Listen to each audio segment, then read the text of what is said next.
Tatar biolog professor Abdullah Abbas Xitoyning yig'ilish lagerida tutib turilayotgan ziyolilarning biri bo'lib, yaqinda uning lagerdan qo'yib berilib, uzun o'tmayla qazo qilganligi xabar qilingan.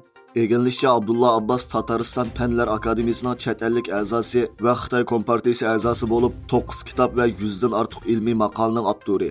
Uyg'ur harakatining ijroiya mudiri Rushan Abbas Twitterda Abdullah Abbasning vafot bo'lganligi xabarini bayon qilib mundaq dedi.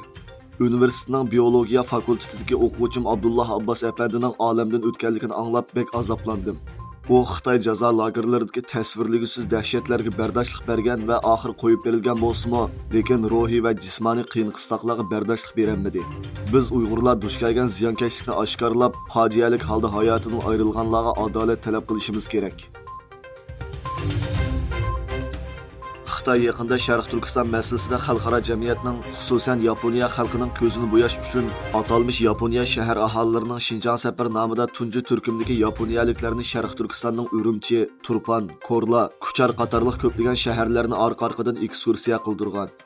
Xitoy mazkur ziyoratni Sharq Turkistonda davomlashtirayotgan irqiy qirg'inchilikni xalqaro jamiyatdan yoshirib, ko'z bo'yashdan iborat razil maqsadda tashkillagan bo'lib, atalmış ziyorat o'mki ichidagi bir yaponiyalik sayohatchi Xitoyning o'rinlashtirgani bo'yicha bu qitimqi safar oxirlashgandan keyin ijtimoiy taratquv orqali o'z ko'zim bilan ko'rgan faktlarni namoyon qilib, texmi ko'p kishiga haqiqiy Xinjiangni tushundirman degan.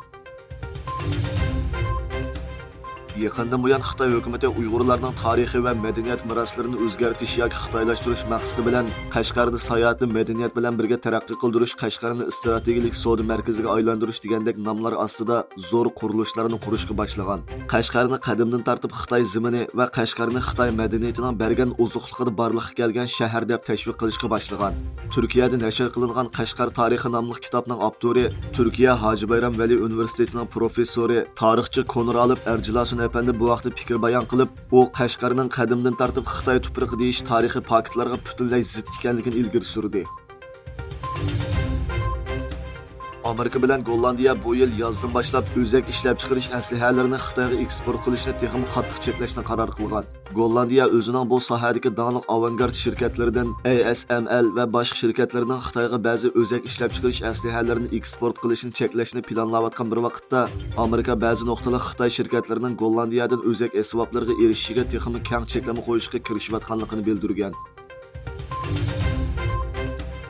Germaniya mashina ishlab chiqaruvchisi Mercedes-Benz Xitoyga texnik ko'p mablag' selishni planlaganligini, bu orqali shirkatning Xitoy-Germaniya hamkorligiga to'p qo'shilganligini e'lon qildi.